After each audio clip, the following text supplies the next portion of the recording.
to SUSU Elections Debate 2013 with me, your host, James Binns. Here with me are the candidates for VP Education. Guys, would you please like to introduce yourselves with you first? I'm David Mendoza-Wolfson. And I'm Desi Nejalkova. Okay, thanks guys. Over the course of the next 30 minutes, we're going to have a casual debate. We're going to probe into their manifestos and see what they've got on offer for you and why you should vote for them to be your next VP Education. So, guys, what are your key policies? I'll go over to you first, David. So my key policies, I put them into 4 zones, my policies. So I focus on representation, improving the library, improving just in general the educational experience of students, and overall, and actually what encompasses most of these things is making sure that students get more for their money. So I want a 24-hour library, I want to improve the course rep system, I want to maximise space in the library, I want to better connect the educational resource of the university, say with a Unilink bus to Winchester. Mm-hmm. I want to digitise course books so that people don't have to go out and they can minimise their hidden costs. Okay. And I want free print credits for students so that they can print what they need to print when they need to print it. Ooh, okay. Over to you. Mine, well, where should we start? Essentially, my manifesto talks about value co-creation. So you're paying £9,000 for your fees. I think you should be able to kind of really push forward what you would like me to change. So essentially the things that I'm kind of focusing on my manifesto, the first one would be dissertation and tutor support. They are terrible at the moment, and I would say retraining and completely redoing the way that dissertation support is offered and personal tutor support as well. That relationship with your personal tutor doesn't work at the moment, neither does it work with your dissertation supervisor. Completely need to redo that. Next one, online assessment and feedback. So online submission of assessment and online feedback. You would have it all in one place. It would completely cut costs on printing. You don't need those cover sheets, they're completely pointless. Another one, really important one actually, is exam support. We sit exams twice a year. Why isn't there enough support to help us relax through them, to help us deal with the stress of revision, all of that? Student representation, that is one of my really, really important ones in my manifesto actually. Really pushing your representatives out there. So for example, your academic presidents, how often do you approach them? Your course reps, how often do you contact them to report your issues? I really want to make sure they're known to you and that you know how to get in contact with them and that you feel comfortable to report your issues to them. And also careers destinations. How many emails do we receive? They're completely pointless. I want to create a filter where you're able to select which emails you receive that are relevant to your course, to what your future development's all about. And also accessible resources. So like digitalised course textbooks from the library. I think that's one really important one. I think everyone would benefit from that one. So yeah, I'd say those are my main ones. Well, normally we'd start off with a question first, but I heard David sort of breathing in something when you mentioned one of your points. Go on, David. What was it that you wanted to come back on?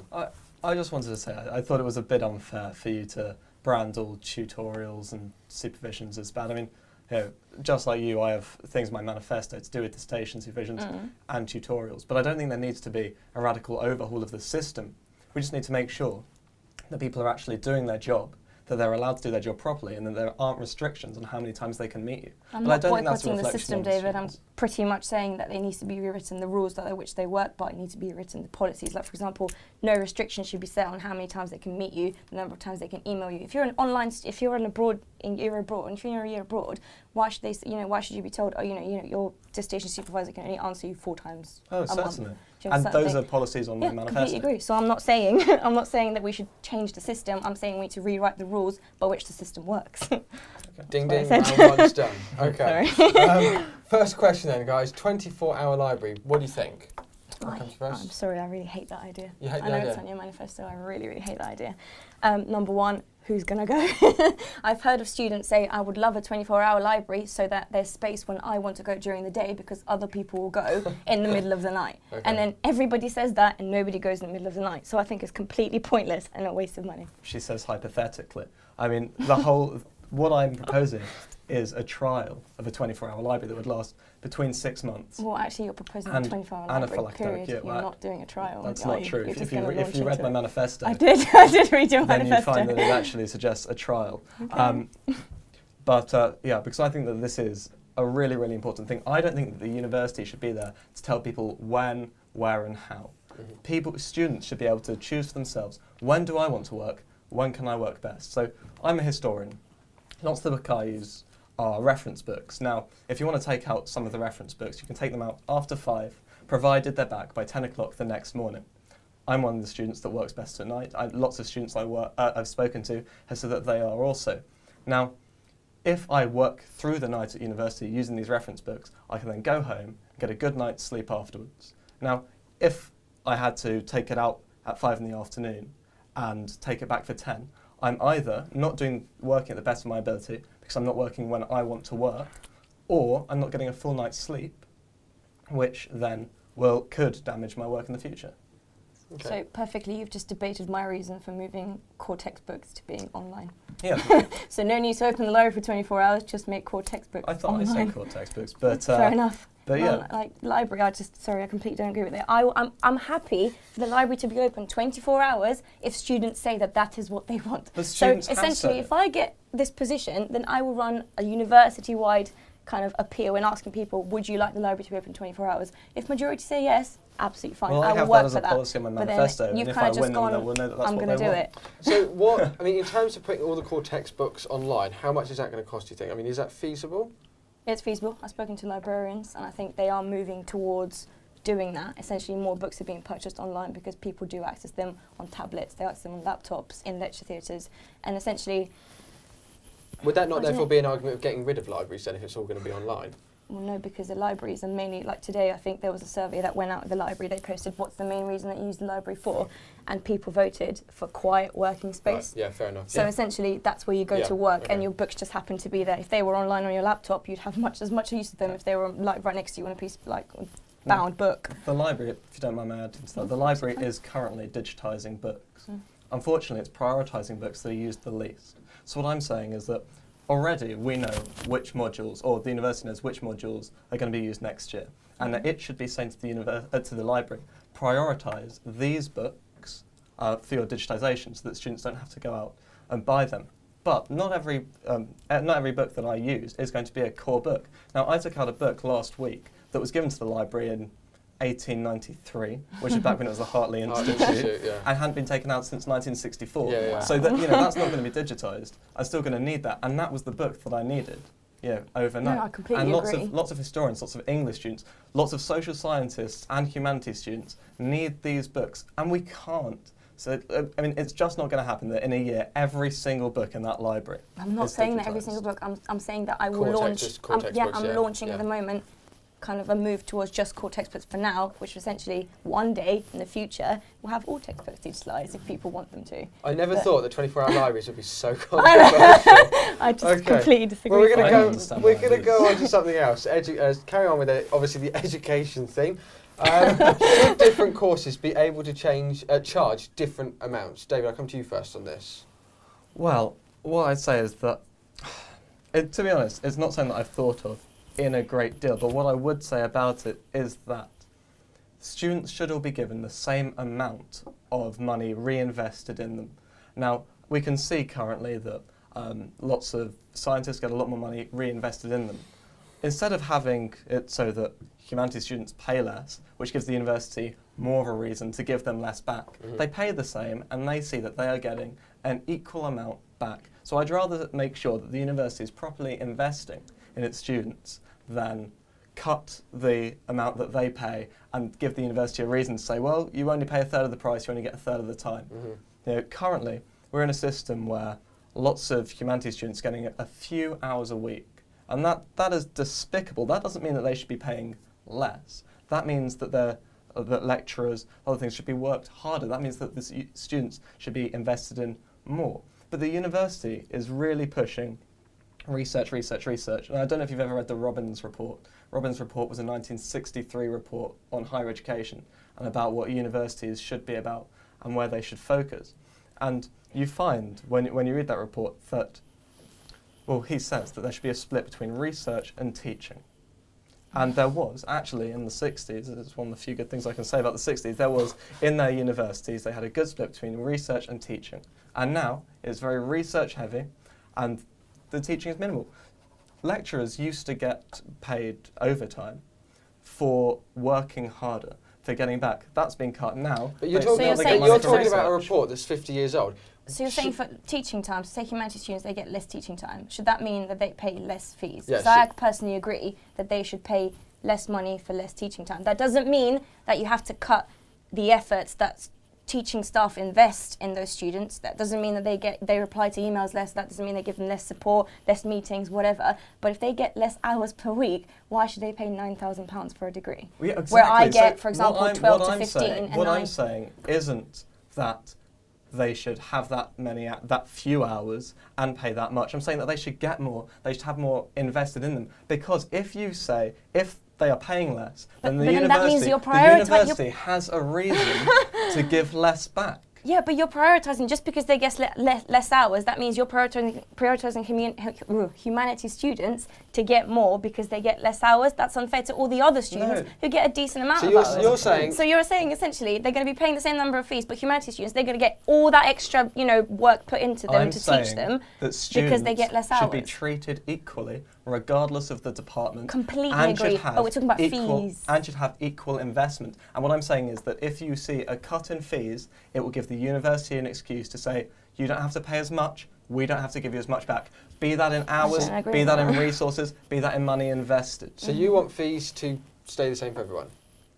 So long as students are being given more, and that is what I would push for. I'm not going to push for variable fees because I don't think that would have a positive effect on what students get. Good, right, so we've got one side. You're obviously on the other side of the argument. I'm saying variable fees according to teaching time, but that does not mean that I endorse less kind of effort being put into managing those subjects and managing those kind of different faculties. So where is equal support, but according to teaching time and according to hours that you're kind of paying for.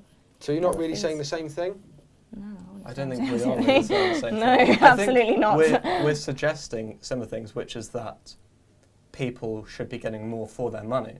But what I'm saying is that if you cut the amount that someone pays, that gives the university less reason to give back. Whereas what we need to be pressing for what I is for think we need to equal be pressing is to investment make sure from they're not universities. giving less back. As in, university should supply all its students with the same level of education, same standard. Standard of education, it should invest irrespective the same of what amount level of time fees and they're resource. paying. What I'm saying is, if you have less contact hours, lower fees, but that doesn't mean the university should be giving you less support. No, but then you've got the complaint from a scientist going, well, they have the same amount invested in us, why do they get to pay 3 times less? Higher hours. But it's not all down to hours. There are other ways that you can invest. And I know that I did point out hours because I do think that there should be more. But it's about equal investment, and you just can't expect an institution which is out to make money, which is what the university is and what I'm present for the university to stop being there for. I mean, the fact that university and the education sector is the only one where you pay for a service up front instead of waiting till you see a return is nonsense. But what I'm saying is you've got to wait. What was I saying? I know, I think we're all lost, to be quite honest. It's your manifesto. I've gone on a tangent. You should never Is go there on anything you want to go tangents. back on that one? I think I'll just let David carry on with that. That was quite a roller coaster. I'm sorry. Tangents, they will get So you. education was so interesting, huh? Yeah, I know, it's pretty damn interesting. Okay, so linking on to that, under what circumstances would you accept the closure of a course? Would you accept the closure of a course? I'll start with you. I think possibly. I Yes, think there must be a point. Potentially if there was poor teaching, if the university was unable to meet the standards of general teaching levels, as in, for example, if one certain course was receiving just below standard teaching, so that's not sufficient for students. That if they're paying fees to go to this university, it's just not good enough. What if there was low interest? Okay. I would say. Right, yeah, if low interest. there was just absolutely no interest, but not necessarily saying that if the university was making a loss on running that course. I'm saying if people year after year weren't applying for this course, there was just no interest in general, even nationwide, I'd say. What if, for example, though, if, God forbid, the law department, big department, obviously lots of students, was year after year after year failing? Would you close it down? Failing in what way? Getting bad results. No, that would mean more needs to be invested in retraining the people who provide their education in that law department. Essentially, talk to the conveners, talk to kind of module coordinators, retrain them if they're doing a bad job. If you have to, sack them, rehire new people. It would also it's never no be reason. a closure that was made. Yeah, law, come on. Exactly. Absolutely not. Exactly. With that When you starting said time, the courses university being closed, I looks thought of good little with a good ones. law department. So they will invest in the law department. I'd say that in general, I agree. I think I wrote the exact same things as you just said, which is if the standards of teaching are low, then that is the only real reason that I would accept a closure. I also wrote if there was a real lack of interest. But that's it really. It's not something that I would go, yeah, they're great, shut them all, or keep them all open. It has to be looked at on a case-by-case basis and in great detail. Definitely. In great Completely. detail. What do you class as a real lack of interest? In my 10 minutes having thought about it, I honestly, I couldn't say. I mean, like I say, it would have to be looked at on a case-by-case basis. I can't say I would say what lack would of be. interest falling numbers year on year. Lack of interest would mean So, general, not like national level, like loss of interest in a particular subject. One that's just dying out, that isn't popular anymore. Like for example, printing press. We all know it's like everything's moving, towards digital age. Why would you invest in a course like that? If it's not typewriting. absolutely courses, My completely driving pointless. instructor used to be a binder at the university here. Well, And he everyone's was going to one write that- he was a- dissertations, he so was I a think maybe redundancy. essentially. But yeah, I'd say probably if a course was having less people apply to it year on year than the number of people that it wanted to take on, then that's probably a notable lack of interest over a sustained period of time to say, you know what, this isn't working. Let's try first of all by improving teaching standards even further. And if that still doesn't, then maybe, a case-by-case basis, maybe you've got grounds to close a course. Okay. I think we agree there, though. Yeah, I would agree so. Yeah. Okay. Oh, that's good. Sometimes it's nice to have some, companionship on Okay. some of these Yeah. issues. So as you probably know, and as many people at home know, Southampton Uni last year saw that applications were down. Students are down by about 600 people. What do you think caused this? Obviously, the increase in fees. Quite obviously. Do you think that is the main issue, or there was I others think as well? bad advertising on Southampton's part, I would say. Okay. I think they focused, I know this is bad because we're in for VP education, but I think they focused entirely on what courses offer. They should focus as well on, or as much as, on things such as society, so even educational societies, like societies linked to your course. Things like just all the things that happen outside your lectures, basically getting involved, like employability. They don't really mention that on any of their prospectuses. They need to talk about just kind of the way that students can involve themselves outside simple going to lectures and submitting assignments. I think that's where they really failed, and that's 600 is not a bad number for a full. Not I've heard comparatively to other to other universities. On the universities, open I'd days, say. they'll kind of show you a bit of your, say you're applying to do physics, they'll show you a bit of your physics society. Yeah. You don't find out anything about Yeah. wake And at the moment, society. I'm academic president for management, and one of the things that we're pushing on our undergraduate program board is to, on open days, have the society and have students come in and talk about their experiences, not just staff talking and presenting to you like your course. Have students come in and talk about their experiences at Southampton, what other things they can get involved in outside of their course, and I think that should be something that potentially other faculty should do as well on their open days. Definitely. It's really important. I think things like, numbers wouldn't fall if they did that, despite the fees. Yeah, David, but I think that the 9k fees though are a really Yeah, big thing. I think it's one of the big reasons. I mean, we saw a fall in applications from the top universities across the country, and an increase in applications in the new university. So Solent did very well in comparison to the University of Southampton. I also think that there was, in part, the University of Southampton maybe not trying as hard this year because the year before it had been fined quite an astonishing amount for taking on too many students. Comfortable, I think. Yeah, so I think that it was a bit scared there. I believe that we're back on track when it comes to applications this year. I've had a look at If some my figures, SUSTers, especially if for my my SUSTers department. tell me the truth. Trust me, So- those meetings. You've kind of touched on the reasons, okay, so how would you get students to come back? What about how do you get those student numbers up again then? I think we need to show that we are providing more. And this is why, as VP Education, I would push for students to get more for their money. Because when Providing they come, more what? Ooh, And how more would you show them resources. that you're So providing? if I start, say, with a 24-hour library, and we know your opinion on it now, but Yeah, you do. what I'd say is 24% of Britain's top universities have a 24-hour Is library. that statistic that you made up on the spot? No, that's from- 65% of statistics I made up on the That's spot. from Times Higher Education. But that was good. I like Thanks. that. That took me You much too you long. can check that back at home. You really can. So, of the top universities. Now, I want us to be in a university that can say, yeah, we're with universities that are pushing to do more for their students. Look at what we're doing. We are actively trying to get students more free print credits, digitised textbooks, a 24-hour library. These are the resources that you can have here that you can't have at another one of Britain's top universities. So we won't just be one of Britain's leading universities. We'll be one of Britain's leading and leading in you know, all kinds of aspects in the sort of things that we do for our students, and that will attract people. But what you do, fair enough, what you do for your students, but where will you publish this information? Will you literally have at the back of every prospectus of every course what happens at every course, what they do have and when they don't, what they don't have? Or will you do that on open days when students come in and they sit there like this, listening to you talk about 24-hour library? Really? Am I going to the library? I didn't go to the library till like halfway through my second year at university, and now I live there. It's kind of, you can't. You got to think about who you're talking if to. you lived I think there, wouldn't you? you need to promote. I like to go home. Cheaper rent. You know, the University of Sheffield has a shower at library. Genuinely, they say it's for people who cycle in. Let's be honest. Anyway, okay. Have you got any last points on that, or do you want to carry on talking about showers? Well, what I would say is that yeah, it does need to advertise what it's got going, but the more it has going, the more it's going to be keen to advertise these things. It would be great that if in a prospectus, SUSU could say this is what we've pushed for students to have, and this is what students have, because not only do they then see that the university is doing more, they see that they're going to have a student union that is pressing for more to get done for them. So I actually would say that, yeah, it would be great to have a page at the back of a prospectus, and it's great to have on the website as well, saying, yeah, this and this and this has been done for you. You obviously don't think it would be a good idea to have a page in the back of the prospectus? No, I do.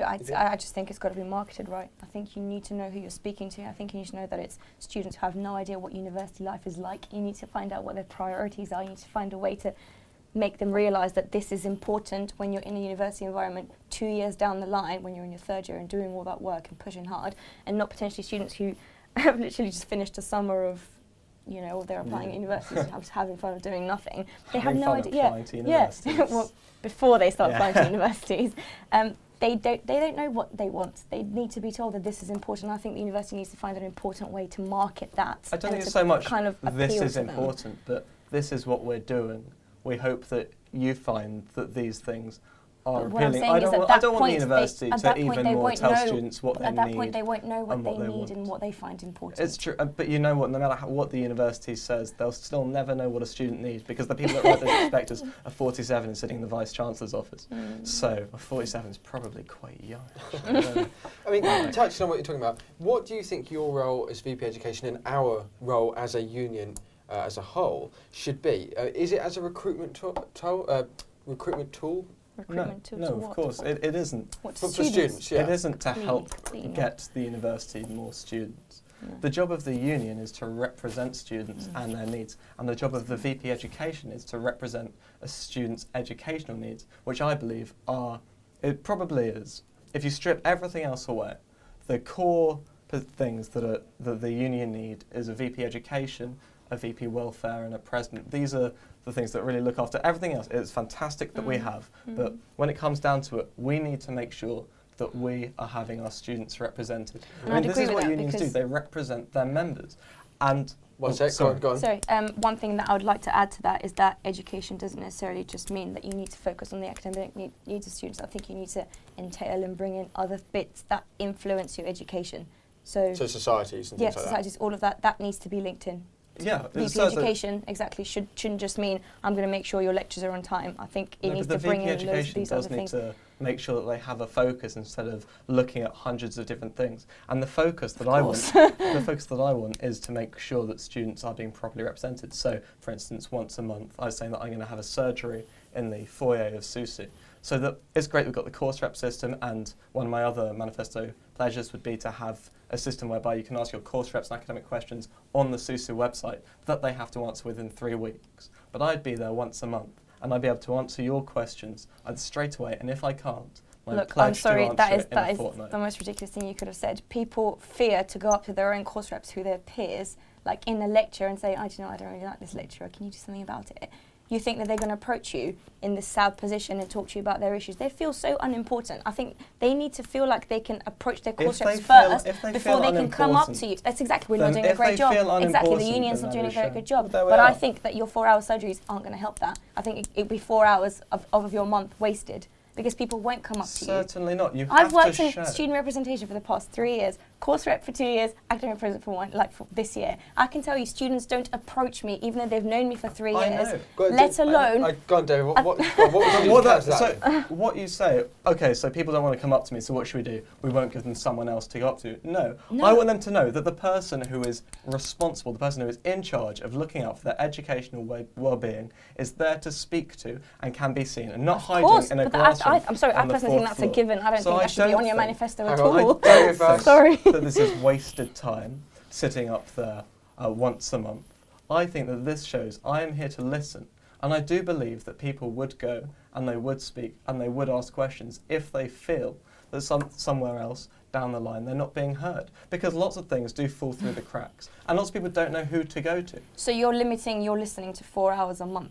Personally, I would say that anybody can approach me anytime they see me anywhere, on a night out in Jesters or in the student union if they want to, while I'm having my lunch. I completely don't mind, but I think you've limited your listening time to 4 hours, and that's your only approachable time. No, I haven't limited my listening time to 4 hours. I'm dedicating hours but still. I could just sit back and let them get on with it. Just listening, which is completely different, because for that time when I'm sat there, I am there just to listen and just to help. What I'm saying is I'm happy to just listen any time. Unfortunately, while you're at Jesters, you don't have the resources in front of you to actually help as much as you can. But my point was that I'm dedicating my time, my entire time, as in this sabbatical position, to listen. I think that's just a given in this position, that you are representing students, the entire student body. Your number one goal in your manifesto shouldn't be 4 hours, should be, my job is to listen, end of. My number one goal is to make sure that students are properly represented. And I want to give them as many chances to be represented as possible. So how would you go about it then? I would say that I'm open to any opinion, any advice, anything. I'm saying I want to kind of make students see me as a tool to getting their problems sorted, their issues, their policies, everything they stand for, everything they wish to push forward to their union, to their education. But only if they want to send you an email. Sorry? Or at your lunch you won't give time just for that. Because I would give time anytime anyone approached me. Freely, honestly. Okay. You obviously have outreach time, and you're obviously saying that your outreach time is... all your time. All my time. Okay. Final point. Whew. Okay, final point. You walk into the office, you've been elected, it's your first day. What is the important issue that you focus on, David? The thing key issue. Making sure that students get more for their money. The fact that fees have are a real part there. So I want to ensure that students are being properly invested in, be that through a library, be that through digitised textbooks, be that through free print credits, which you wrote down and crossed out. Oh no, I was just going to ask you about that, yeah. Be that through a Unilink bus to Winchester, which could actually also mean that the university offers more degree courses. Be that through being able to speak to me or having a better course rep system. I want to make sure that I can represent the students and get them more for their money. And the things that I will focus on are, of course, the things on my manifesto. But if I get a whole load of students saying that they want something, then that would be what I focus on. Because I would be there to listen, to represent, and to make sure that I'm going out and working for the students. Because, the reason that I want to go for this position, the reason that I want to be elected as VP Education, is because I want to make sure that students feel like they are being properly supported through their time, that the university isn't just, it's highway robbery. What lots of students feel that they're getting at the moment. I want to make sure that they don't have that anymore. And I believe that I am best placed to ensure that doesn't happen. Is it? You've assumed everything you just said on your policy is what students want. I think that you haven't done enough research to back that, because essentially I'm sat here, one student who is unhappy with a 24-hour library. My first point, if I sit into my office just to lecture as a sab, is sit there and say, everybody blast at me all your opinions right now. What do you want to change about your union? If they match up with what my policies are, I'm happy to keep working on my policies. But if there's a big one that I haven't hit on my manifesto and students are saying, I want this to change, that's what I'm going to hit on first. I think that's important. I think if they're paying £9,000, then they need to be part of the value co-creation process of being in charge of their education. And like I said, I'm just a tool to help them kind of achieve that. So essentially that's what I'll do. I'll push student representation so they can have a way to get their opinions to me and their kind of, their opinions and what they want to change, essentially. Okay, so, but out of the key, so I get what you're my saying. key points. I get what you're saying, like, if, you know, I think that's a good idea, you know, listen to what students want. But out of your key points, which one of your key points would you sit down and work on? Why? The biggest one, I would say, online assessment and feedback. Okay. I would say it's really important that to move everything online. That's the way everything's kind of just going these days. I actually, may I? Sorry. Yeah. Disagree with that a little bit. One of my policies is that there are more feedback meetings. I hate to harp back to that report. Unfeasible. But okay, carry on. 85% of humanities students back when the Robbins report was filed, which admittedly was a long time ago, were given written feedback as well as oral feedback. Now, I'm not saying that every lecturer has to go and timetable everyone in, but what they should have to do is if a student asks them, then they should have to, and this should be that's a policy mandated. that's implemented anyway. That's not true. It is. That's it not is true because if you within their office hours, or unless there's an appointment made, and their office hours are what, 2 hours a week? Nonsense. That they should have to go and spend 15 minutes answering and giving clear feedback, because online feedback and written feedback I'm just talking about receiving your grades. I'm just talking about receiving your grades. I'm not talking about whether you wanted to meet with your tutor, they would say no and not give you verbal feedback. I'm talking about just online assessment feedback. You submit online, you receive everything online. It just makes everything easier. Okay, so results, not feedback. Yeah, essentially, submit assignments. The other one, the really, really important one I would say is dissertation and personal tutor support. Yeah, you've mentioned that a couple of times. Yeah, I think it's like crucial. Like, we're a research-led university. All the academics that I've spoken to, they say that, you know, we can't make research non-compulsory. Like, we can't not do dissertation because we're a research university, so we have to uphold that reputation. I think if we're going to have to do that, every single student, if they have to do that, then they should receive the relevant support. So I think completely not like you said, the system. I'm not changing the dissertation support system. I'm just trying to tweak it to make sure that everybody receives the minimum level of support. Yeah. And very briefly, because I guess the guys at home have probably picked up on something David said, which I'm really interested about, but very quickly because we've got to end, print credits, free, yes. How are you going to do that? Well, frankly, the university would have to invest more money in it. But also, let's be honest, where's that money going to come from? 5%. Where is that money going to come from? With 16,000 students here, undergraduate students, 2/3 of which, as of next year, will be paying £9,000 in fees. Sorry, can I just say, out of that £9,000, students that are getting £9,000, they get a £300 allowance. Student entitlement card. Yes, student entitlement card. Why can't they use that one for print credits? They can Some people don't print. Some of that. Do you know how many people come to my lectures with an iPad or like whatever and start tapping their lectures online? And that's they don't great. need the print credits. So they don't need the print credits, and then they wouldn't use the print credits. Yeah, so they use their student entitlement for their print credits. Yeah, but not every student has that. So ECS students, for instance, get print credits. Now, humanities students, social science students, and I have gone out and I have spoken to people who want print credits. And therefore, I say, if you want this should be something that you were given. You have to submit, lots of social sciences, as a historian, I actually don't have to submit anything by paper. Lots of people do have to print off their essays and hand them in and all of that, and they shouldn't have to pay their own money. So if we did online assessment and feedback, you wouldn't need print credits to print your assignments and hand them in. It's not just like you talk about digitised textbooks, I talk about digitised textbooks. Yeah, which defeats the purpose of print credits. But Sorry. it doesn't defeat the purpose, because lots of people find it easiest to make notes on paper. Okay. And so I want to print this off, I want to print off this chapter, and I want to highlight it and make notes as I want. Okay. We've got to minimise the hidden course costs of a university degree. Okay, yeah. So student entitlement card. Yeah. I'm going to go there again. I mean, first of all, not all students have student entitlement card. Well, then, another policy for my manifesto, year, student entitlement cards for everyone. Next year, 2/3 of students will have them. Okay, so it's moving forward. Well, no, it's just the new intakes. But on that note, we've got a new manifesto idea from David, so that's good. That was the most highly charged debate I think we've had so far. Thank you guys for that. That's going to make some great television. Very, very briefly, key point, why they should vote for you at home. You should vote for me at home because I will represent you to make sure that you get more. I believe that you should have a 24-hour a 24-hour library. I believe you should have digitised textbooks. I believe you should have free print credits. Ultimately, vote for me if you want someone who can go out there and make the university listen, and I will be that person. I will go out, I will represent you every day of my term, I should say. Every day of my term, I will go out and I will represent you, and I will make sure that you get more, that the university doesn't just take your money, but it reinvests in you. And to find out more, go to my website, which is mendozawolfson.com. Cheeky. I hope you know how to spell that. Sorry, Yeah. may I say that? Go on, quickly. It's got an easier way to look at my manifesto and other points. And please do contact me with any questions. That's So, great. there we Over are. to you.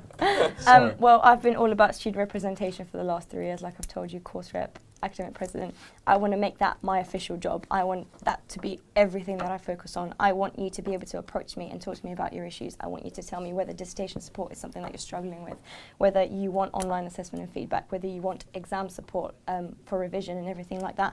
This can only be done if you help me do it, if you put me in a position where I can fight and sit there and negotiate your rights for you and what you want every single day. So essentially, I want you to help me create your knowledge that you receive. I want you to come to me and tell me and vote for me so I can be in the position to help you achieve what you want with your educational experience. So vote for Desi. Thank you both, guys. I really have not a clue who the heck I'm going to vote for now. You're both fantastic. Please, we hope you enjoyed this. We're hoping that these debates are giving you the opportunity to decide who you want in your VP roles. Tune in again next time for another debate. See you soon.